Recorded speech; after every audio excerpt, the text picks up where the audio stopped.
Hello everybody, welcome back to the workshop. So today I'm going to be talking about essentially kind of my philosophy and my approach to doing tooling or just about anything in the workshop, and that is the KISS method. The keep it simple, stupid, or if you want to make it a little nicer, it's sweetie. So stay tuned and we'll get right to it. Okay. I'm going to try to explain what I'm talking about here on my keep it simple, stupid, or my KISS mentality in my forging method that I use.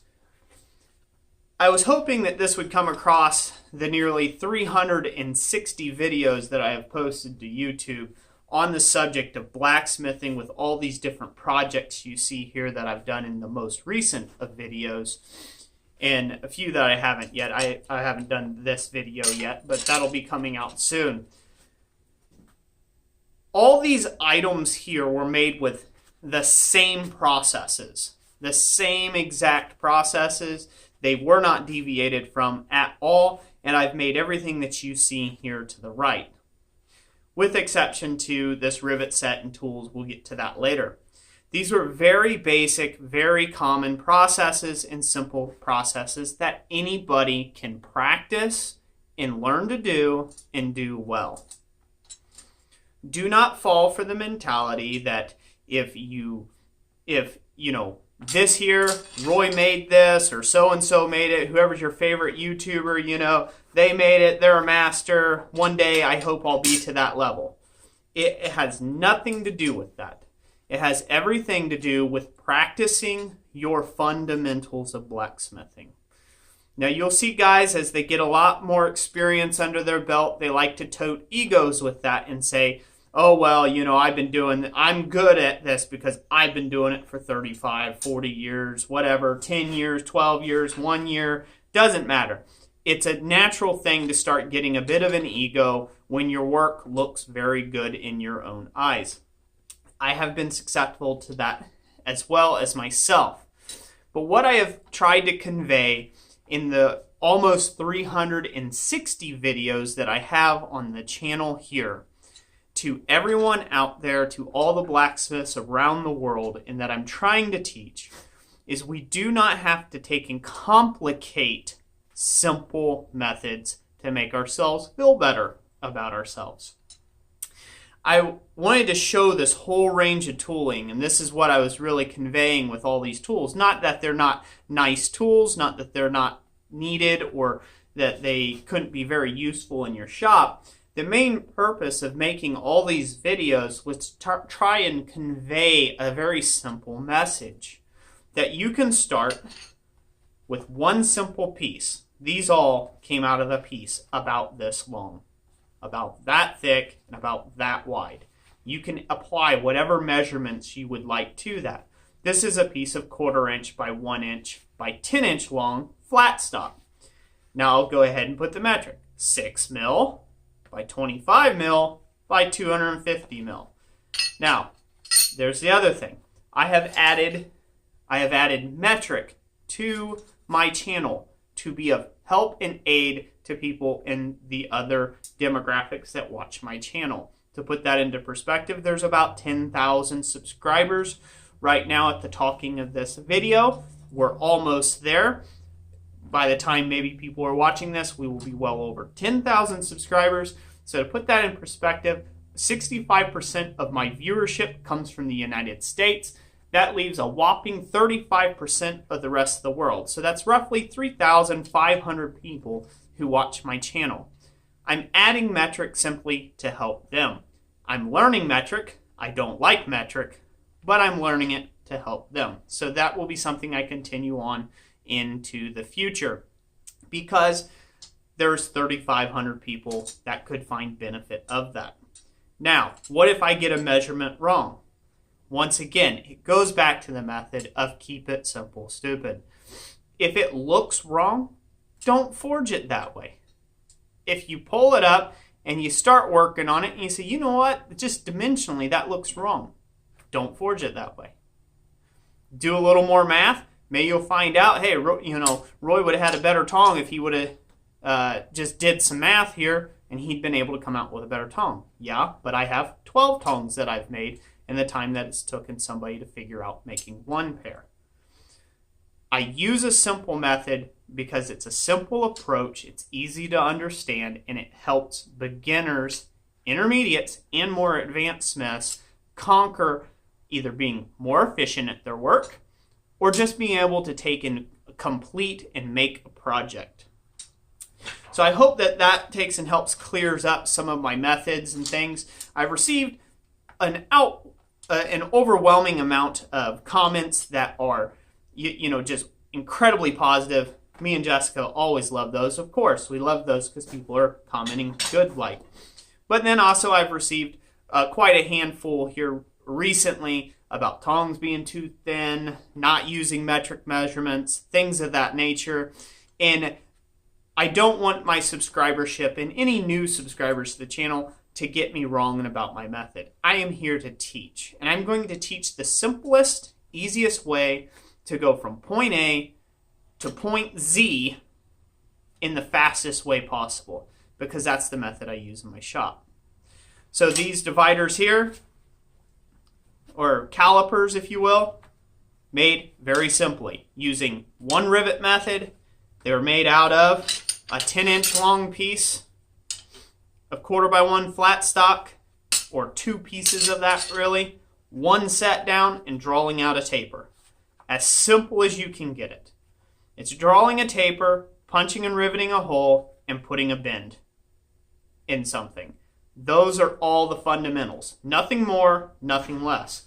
They are just the fundamentals of blacksmithing. In the description box of this video and at the end of this video, I will put a link, if you have not seen the videos yet, of my fundamental series on the fundamentals of blacksmithing if you're just getting started. But that is exactly like this. This is the first pair I made. Same thing. One drilled hole with a rivet or punched hole with a rivet. Shorter length of bar stock. This wasn't made out of 10 inches. This was made out of an 8-inch long piece. Same thickness, with one set down and drawing out to a taper. Voila, you have yourself a pair of dividers. These tongs here, these are railroad spike tongs, my most current video. Once again, made out of a 10-inch long piece of 1/4x1 flat stock, 2 pieces, 2 tapers, 2 set downs, and a punched or a drilled and riveted hole.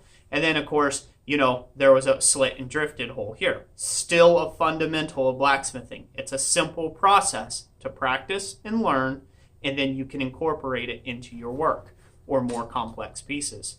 Every tong that you see here was created much in the same way, using the same simple fundamental processes as all the rest of them. There was no one of these that was more complex or easier than the others. None at all. This here maybe had a little more complexity because I added one more step, if you want to call that complexity. But as far as the method itself, it was still the KISS method, keeping it as simple as possible to make out our tongs. Same thing applied to this. This is my rivet set ideal. I'm trying to take and showcase in this way that you can take and make fairly elaborate tooling with fairly simple methods. This here was a piece of stainless steel. I believe it's 40. I'm not even gonna try to mention whatever it is. I don't know. It's a mystery stainless steel to me. I know stainless is tougher than mild steel. There again, here's a simple method. I know stainless is tougher than mild steel. I forge with mild steel all the time. I guess the reason to believe that, this ought to be able to make a depression into that without deforming. This is hot, this is cold, this gets forged, boom, it makes a depression.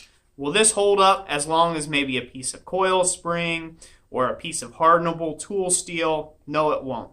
But it made what I needed it to make. This here in of itself is just a chunk of mild steel. It doesn't have to be a piece of high carbon steel. It doesn't have to be a truck leaf spring or anything like that. Once again, you can keep it simple.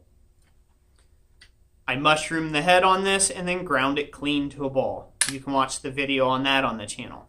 That made that depression. That allows me to make what looks like a very complicated rivet, but it's not. I also use that same tool to make the top tool. This is just a bigger chunk of stainless. Once again, mystery stainless. I know it's tougher than mild steel though, and Lord behold, locked in the vise, punched down into it to make the depression. Now we've got our 2 halves of a rivet set, so when we do the final setting of our rivet, we can create these really nice domed rivets like so. Once again, very simple shaping. I made a fairly complex tool system with very simple methods. So that is the thing I hope and I aim to take and teach people across the United States and the entire world, is that our craft, as old and as ancient as it may be, with all the calculations that you can do in the world and figuring and math and toting of professionalism and however many great and elaborate projects you can create and all this and that, all the greatest tooling in the world, all the fanciest gates, all the best knives in the world have all rolled down to a very simple principle, and that is 7 basic forging techniques and 5 basic hammer blows. All this was done with using no more and no less than 7 different forging techniques and 5 different hammer blows. So that is my philosophy on all my videos. If that is a philosophy that interests you, I encourage you to subscribe to the channel and see what I'll come up with next. I do videos to help the blacksmithing community, so comment down in the comment section below what type of videos you would like me to apply this KISS method to next. Maybe something very complex in your eyes that you think is very complicated. Send me a message down in the comment section down below, and I'll see if I can't make a video on that at some point, at some time. It's really my aim and the goal, my heart of this channel, to preach this philosophy as much as I can, to take and help inspire people to get started. So thank you all for watching this video. I hope you liked it. Sorry it ran on a little longer with my little Roy rant here. I am prone to doing that from time to time. But thank you for sticking with me anyhow if you watched this long in the video. Like I always say, God bless you all, and we'll catch you on the next one.